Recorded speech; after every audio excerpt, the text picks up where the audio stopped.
Joy-Con drift has been a problem that has been synonymous with Nintendo ever since the release of the Nintendo Switch, and lo and behold, my left Joy-Con is exhibiting Joy-Con drift like crazy.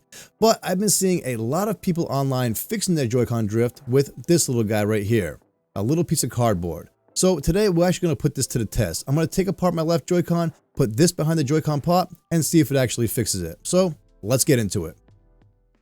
Now before we start tearing this Joy-Con apart and installing this piece of cardboard, I want to show you guys exactly what's going on with my Joy-Con so you guys have a better idea. So as you can see by this footage here, my Joy-Con wants to keep going to the left or it wants to keep going up. That's the main quadrant that it wants to go, the upper left quadrant of the joystick. So if I go left and I recenter it by auto-centering it, it'll sometimes just keep going left at either a small crawl, or it'll just go full pace and just keep running, making my character run left. Or it'll go up, as you can see here, by him running into a wall. It's one or the other. So that's pretty annoying. So let's get to tearing apart this Joy-Con, installing this cardboard, and see if it actually fixes the problem. The toolkit that we're going to be using here today is the handy dandy iFixit ProTech toolkit. Now this video is not sponsored in any way. I just really like using iFixit tools since they do help make getting the job done a lot easier and a lot faster. Now the first step we're going to do here is remove all 4 pentalobe screws from the rear of the Joy-Con, and then we're going to take a spudger tool or prying tool in order to separate both case halves. After that, we're going to be using a prying tool to get the battery out of the battery tray, and this does require a considerable amount of force because it is glued into the battery tray. After you get the battery out, you're going to take 3 Phillips head screws out of the battery tray and then remove that from the rest of the Joy-Con. After you get the battery tray out, you're going to be able to see the back of the joystick. Now this is where you're going to want to put the piece of cardboard between the battery tray and the back of the joystick. As you can see here, I had to trim mine down a little bit because I made it a little too big. You want it just to cover the back of the joystick itself, and that's it. Try not to get it to overlap any other part of the joystick at all. After you get it covering the back of the joystick, you're going to want to take your 3 Phillips head screws and reinstall your battery tray. Then you're going to want to put the battery back inside and just reverse procedure.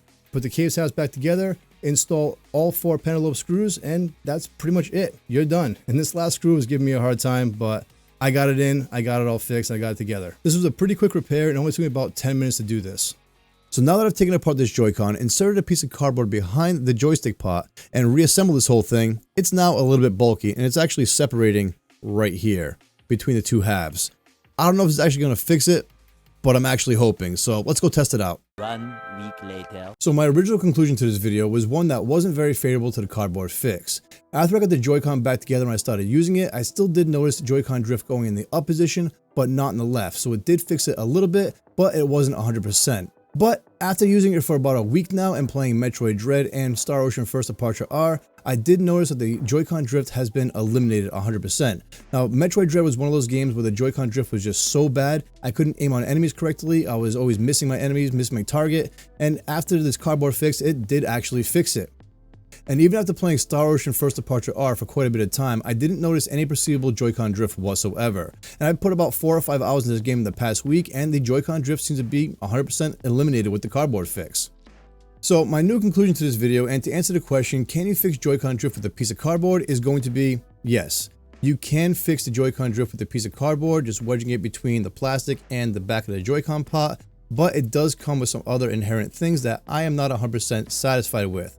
The first thing is it does make the Joy-Con a little bit more bulky. Unfortunately, it does seem to separate the Joy-Con at the seam, and I'm not 100% cool with that. I don't like to have the Joy-Con being bulky and looking like it's going to separate and explode at any second now.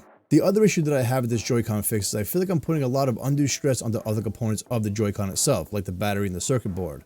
So while yes, having that piece of cardboard in there is fixing the Joy-Con drift, I may be shortening the life of the battery or the overall Joy-Con itself by having that piece of cardboard inside there. And yes, these gripes are 100% subjective, and you may be okay with having a piece of cardboard inside of your Joy-Con to fix the Joy-Con drift.